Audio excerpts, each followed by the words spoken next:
Okay, Rebs, looks like the Jefferson Davis came through with the supplies. So here's the first revolver. Yeah, it's a nice looking gun, man. Nice looking pistol. It says black powder, 38 caliber. So got a slight amount of oil on it. And I think that's got the naval battle scene on there on the revolver, on the cylinder itself. This looks like looks like it works pretty good too. I mean, because it's smooth. You know, it doesn't seem like there's any problem with it, the action. And it's Pieta arms. See it right there. Now this thing, I think it fires like that. Oh, here's the flag blowing. Got to protect that. I think it fires 15 grains, 15 to 20 grains of black powder. So you might want to use the triple F in a smaller caliber. This is a 36 caliber, and they got the conical balls, and they have the conical rounds, and they have the balls, the 36 caliber balls. Order some of the round ball. I also ordered some of the lube too, so that'll be coming. Also the holster, the holster with the CS on it, Confederate States, and also the belt with the CS on the buckle, says Confederate States, and the ammo pouch. So, well, I'm glad this came in, because I can go start picking up some more concrete with that little Suzuki down there for the other flagpole that's going to be going up. And I should be bringing it with this, but I didn't feel like, I don't want to move it right now because these cats just freak out, and so being cat whipped here.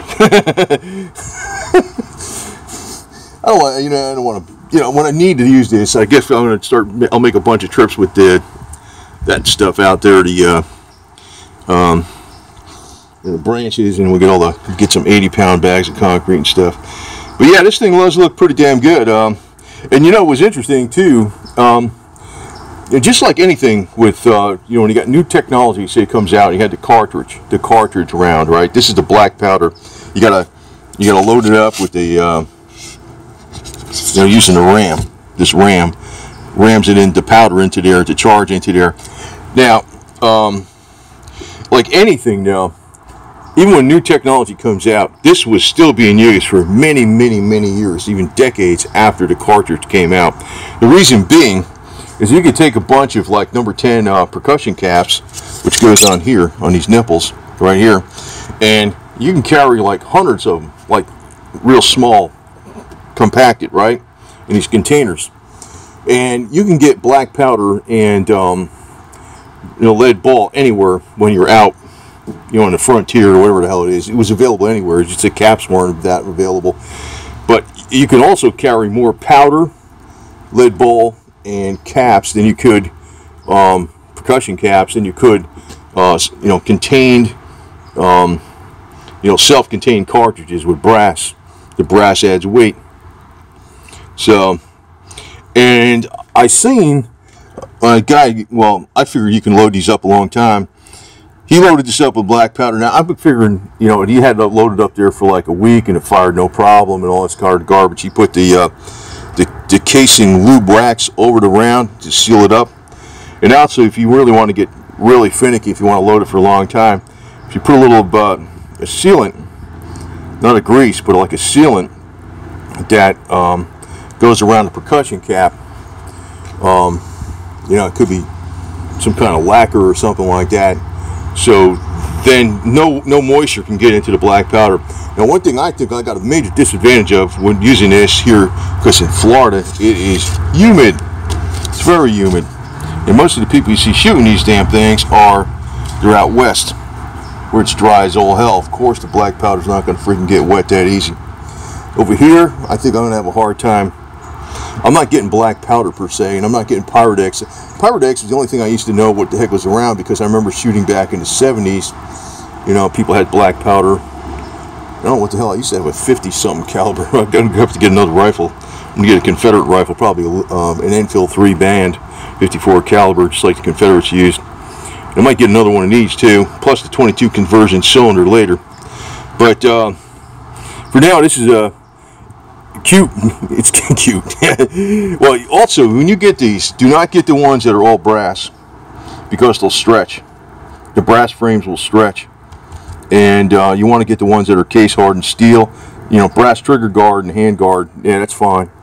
I don't know, you know, to me the fit and finish on this is great, but I guess somebody would say I could feel a slight little, you know, what are they, GQ? This thing is actually really, I was a little bit afraid of, I got a discount. I got it for like $220 or something, which was, sometimes people get them way there, but for a brand new one, that's pretty cheap. They're usually about $280, $290. Like I said, it's a Colt. It's a replica, a functioning replica of a Colt 1851 Colt Navy 36 caliber Blackpowder Revolver. And the only reason they call it Navy, the Navy really didn't use these, is because the naval scene that is engraved on the cylinder for the Texas battle, the naval battle with Mexico, I think of 1848. So, got instructions, safety manual. It's pretty good, man. So, and also got a carrying case for it. I'll bring it out here in a second. So one case might be this one. That's why I bought two of those laptop cases. I figured they're freaking great pistol cases. If not, might use this one here. It's a little bit bigger. This is actually a cooler, beverage cooler case that I found in the trash. And I sewed up fixed the zipper, sewed up the end here with some super strong Speedy Stitcher all threading. And I ordered that from Cooters. You know, don't tread on me. They covered up that weird gator that was on here, you know, Florida gator thing. Gators, I care less about that garbage. Don't tread on me. So, yeah, it does look exactly like a real McCoy. I guess the only difference is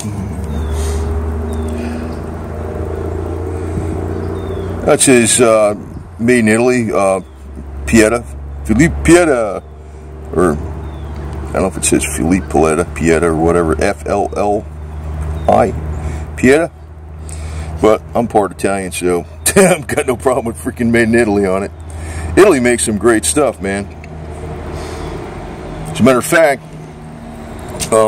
if I ever get a Muncie Z ratio 4-speed, which is the M22, the real powerful one for this car, it's going to be made by an Italian American with Italian parts, because they make better. Those are the better parts for the transmission gears. So don't, you know, Northern Italy manufacturing has got some really high quality stuff. As a matter of fact, I even have my on my boot here. This is my Frank Beltrami everyday knife. So a little bit later date than that, but it's made in Italy. No problem, right? And so. This is going to be a great weapon, I think, because I might, you know what the problem is, these conversion kits, they have cylinders. You can pop out the cylinder, and you can put like a 38 long Colt in there, low loads, or even a 38 special with a semi-wad cutter with not too much powder, like not a powerful load, not a plus P. But I was thinking about getting is the Old South Firearms has what do you call it? The 22 conversion. And the 22 conversion is you don't even have to pull the cylinder out. You can knock out the 22 long rifle. You can knock out the 22s from here, and with the I don't know how it works exactly. I guess off of right here somehow. I'm not sure. Maybe just pull them out. I don't know how they work. Because this would be your loading gate here for the 22, I guess. This loads from the front, I mean, but I'm like, I'm not sure how that thing works. You know, it's only Old South Firearms that has this 22 long rifle conversion, and the thing is like $300-something bucks. It's it's well over $100 more than the whole pistol, and the barrel in that 22 long rifle is just. It's a short barrel. I don't know how it works exactly. I mean, maybe goes partly in here. I think it's like a 3-inch barrel or something. But the thing is, that would be kind of fun to shoot, and it'd be almost like having another revolver, and you don't have to worry about cleaning it so much and everything. So, watch. Here's my. He's climbing up the tree there for a second. Where the hell did he go? There he is. So, but You know, I think the black powder with the Go-X powder, Triple F Go-X, and using that wax lube, whatever. It's like a bore conditioner or something. Yeah, it'd probably be okay. Probably be okay. But sometimes if I say I don't want to feel like I want to take this out and just shoot it, and I don't want to mess around the black powder, but pop the 22 thing in there. That might be something for the future too. I figured I'd mention that because only Old South Firearms has that, the 22 conversion. The 38 long Colt, long Colt 38 long Colt conversion is about just about as much money as a 22 conversion. I'd probably go with the 22 long rifle. So, but it is to me, this wedge, you knock this wedge out to take everything apart. This wedge, and you just tap it in there with a plastic hammer. So, pull this apart. I haven't done it yet. I'm just just kind of familiar with it a little bit. And we also got a repo Confederate buoy. So we're not exactly repo 100%, but about as close as I can get. I'll show it to you in a second. And here's my CSA replica buoy. This is not stainless steel. This is actually carbon steel. That's one reason I picked it up. And this is not brass plated. It's pure brass. I think it was like 40 bucks. It's not actually 100% authentic, but it also covered up the right in here. I think it said like made in India or something scratched on here. I was like, cover that up, so kind of looks like. Actually, I put that sealer on here because what is that called? That's the God, I know it's 3M part number 08115. It's not seam sealer. It's like a freaking epoxy that glues on body panels. It's really strong.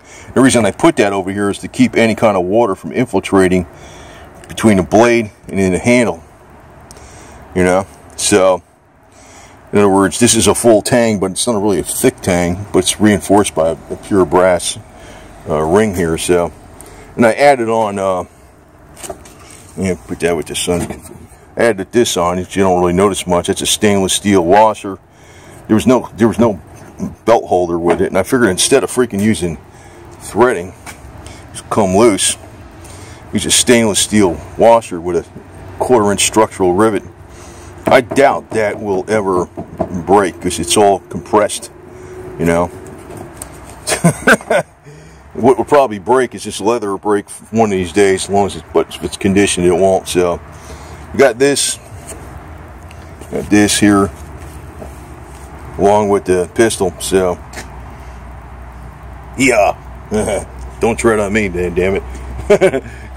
And I'm glad this came in at this time. It just came in here about, what the hell is it? Now it's almost 3. It came in here like 225 or something. And this is good because now I can go make a few trips with that little buggy there. I'm probably going to try to get 4 60-pound bags of concrete. It loads up no problem with that, plus the rebar. Then I'll go back. I'll probably make 3 trips with it. So if I get 10, I'll show you what I was like. If you didn't see what I was doing yesterday, I'll show you what I was doing. Yeah, I got to get 7 more concrete blocks. Bring it up another 8 inches. It's already down. The hole's about 4.5 feet deep, I guess. Something like that. 1, 2, 3, 4, 5.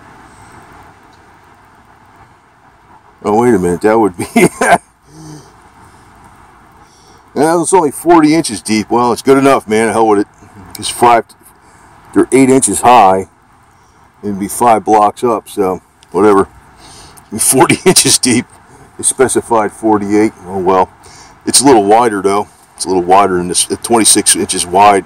It's actually 32 inches by 24. So, but we're sticking some rebar in there. So, working on that. This thing's still flying good. And this was hands down the most popular pistol that the Confederates used, but they did use other ones. And the power on it, in modern day terms, you're thinking, well, black powder is not that powerful. Well, this thing actually is pretty powerful. It's on par with a 380 auto, which is like a mini 9mm. You know, a 380. It's right on par with that. And they are accurate. And the way you sight them in, you don't quite understand what the hell. Wait a minute. Yeah, there it is. There's a notch right there. That notch. I was thinking on the hammer. See, I'm not familiar with that's your rear sight right there. And if you got to do anything with the sights, you have to modify that notch or make it deeper. And I'm not going to do nothing with that until I actually use it. But very, very happy with it, just the way it looks, to tell you the truth, man. So anyway, onward and forward, as they say. I also might get, I actually want to do this as a suggestion. There's a poster out there. I actually have it on the Ocklawaha River. There's Dixie coming by. Ocklawaha River raid reenactment videos. Posted on pretty much all of them. It's in the enlistment poster for Alabama. You know, urging people, you know, sons of the South, to defend Alabama against the Yankee invasion, whereby, you know, people that were put in the blue uniform were promised not just money, but they were promised, you know, the woman and all the goods, and you can do anything you want once you get down south. And here comes Dixie. Dixie climbs up the fence. He's a little dude. What? Huh? You sniffing them out there, Dixie? Huh? Wanna know what that is? Hey, you're the mascot. Your boots the Confederate cat's son, right? You got some food right here, man. I don't know if he's gonna eat it now, but normally to get him going, I'll put the Friskies in there with the vitamins and the colloidal silver. But what I normally do after that, I put on top of it is perfectly chicken. They call it perfectly chicken. Whiskas perfectly chicken. It's kind of like a gravy stuff. And then he eats. Right, boo boo? Yeah. Here he is. So anyway, I'm damn glad I got this thing.